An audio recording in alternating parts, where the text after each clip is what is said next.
সমগ্ৰ অসমবাসী ৰাইজক মোৰ ইউটিউব চেনেললৈ স্বাগতম জনাইছোঁ। আজি মই দুটা ৰেচিপি বনাম।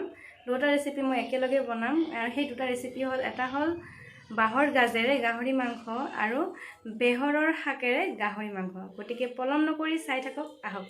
বাঁহৰ গাজেৰে গাহৰি মাংস ৰেচিপিটো বনাবলৈ যি যি সামগ্ৰীৰ প্ৰয়োজন মই ধুনীয়াকৈ কাটি কুটি আগতীয়াকৈ ৰেডি কৰি লৈছোঁ।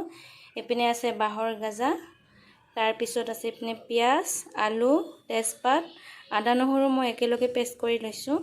তাৰপিছত ডালচেনি, ইলাইচি আৰু এইপিনে গাহৰি মাংসখিনি মই আগতীয়াকৈ ভাজি লৈছোঁ। আপোনালোকে ডাইৰেক্ট কেঁচাকৈও দিব পাৰে। এতিয়া বেহৰ শাকেৰে গাহৰি মাংস বনাবলৈ মই লৈছোঁ আধা বাতি দালি, মচুৰ দালি, তাৰপিছত এইটো বাতিত আছে আপোনাৰ 1 কৰচলি খাৰ, তাৰপিছত এইটো বেহৰ শাক আৰু এইপিনে আছে গাহৰি। এইখিনি ভজা গাহৰিৰে মই বেহৰ শাকৰ ৰেচিপি বনাম আৰু বাঁহৰ গাজাৰেও ৰেচিপিটো বনাম। ইয়াতে মই দিম প্ৰথমতে ইলাইচি আৰু ডালচেনি। তেল 4 চামুচ লৈ ল'ব।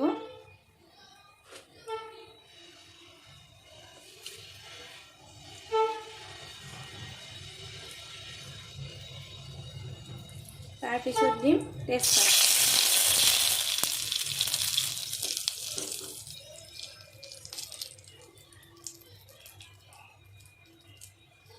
তাৰপিছত দিম পিঁয়াজ।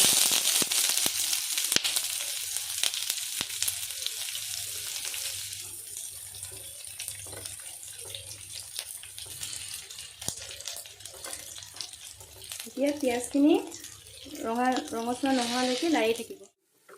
দেখিছে পিঁয়াজখিনি ৰঙা হৈছে। এতিয়া আমি সোৱাদ অনুযায়ী নিমখ দিম।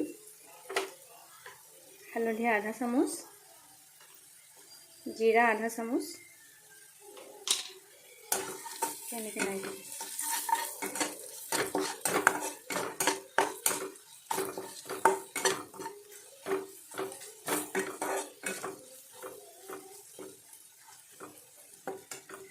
গেছটো ল' ফ্লেমত দিব। তাৰপিছত আদা নহৰু যিখিনি পেষ্ট আছে সেইখিনি দি দিম।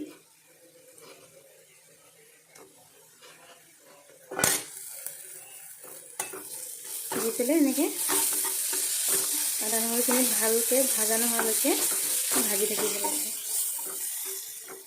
পিঁয়াজ আদা নহৰুখিনি ভালদৰে ভাজি লোৱাৰ পিছত এতিয়া আমি মাংস আৰু আলুখিনি দি দিম।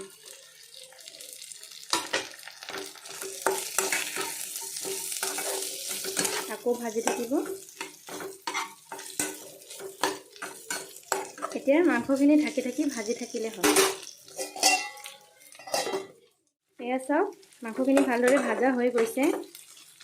কাৰণ মই মাংসখিনি আগতীয়াকৈ ভাজি লৈছোঁ, সেইকাৰণে সোনকালে ভালদৰে সিজি লয়। এতিয়া ইয়াত আমি বাঁহৰ গাজাখিনি ঢালি দিম। আকৌ লাৰি দিম।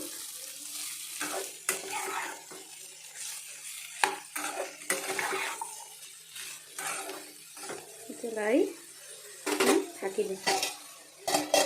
এতিয়া আমি আগবাঢ়োঁ বেহৰৰ ৰেচিপিটো বনাবলৈ। ইয়াতে মই এখন কেৰাহী বহাই লৈছোঁ। আগতীয়াকৈ মোৰ গৰম কৰা পানী আছে। এই গৰম কৰা পানীখিনি আমি ইয়াতে দি দিম। এতিয়া সোনকালে হ'ব।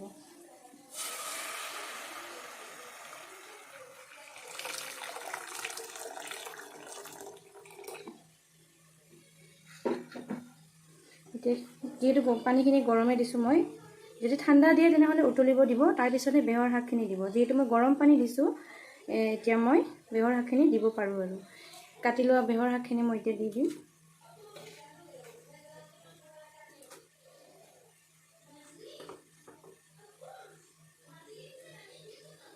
তাৰপিছত আধা বাতি মচুৰ দালিখিনি ইয়াতে ঢালি দিম।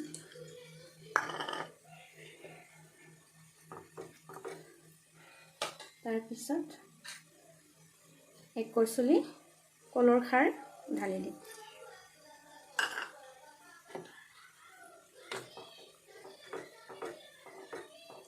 এইটো অকণমান সিজিবলৈ দিম। এতিয়া মাজে মাজে গাহৰিটো লাৰি থাকিব।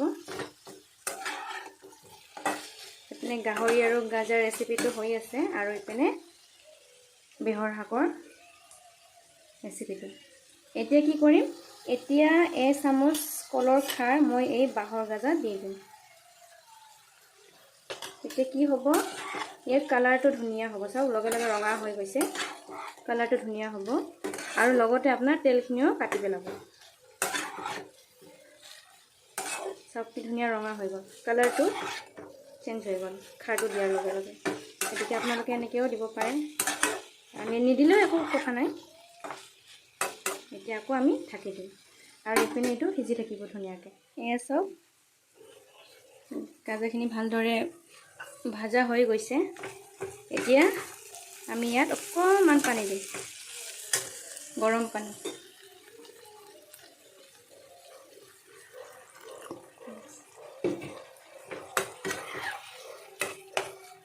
পানী দি পেলাই আকৌ ঢাকি দিম।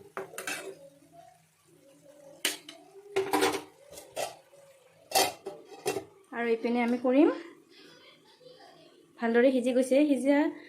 যেতিয়া দালিখিনি সিজি যাব তেতিয়া নিমখখিনি দি দিব, সোৱাদ অনুযায়ী নিমখ দিব।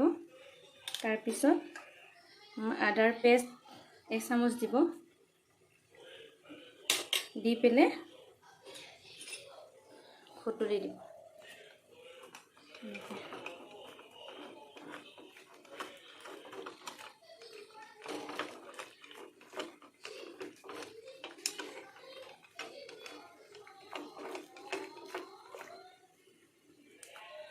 ভালদৰে ঘুটুৰি দি এতিয়া গাহৰি মাংসখিনি ইয়াতে দি দিব।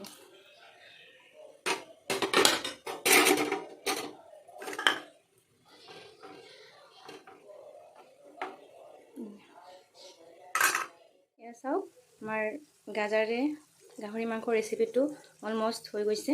এতিয়া লাষ্ট ফিনিচিং, ইয়াতে গুড়া জ্বলা দিম আৰু অকণমান গৰম মছলা দিম।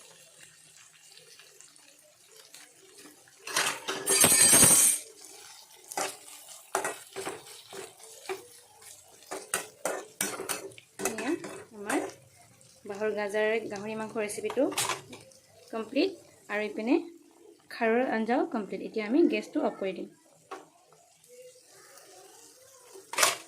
ৰেচিপিটোতে আপোনালোকৰ কেনেকুৱা লাগিল এবাৰ কমেণ্ট বক্সত জনাব, আৰু এবাৰ হ'লেও ঘৰত ট্ৰাই কৰি চাব, কেনেকুৱা লাগে খাই চাব।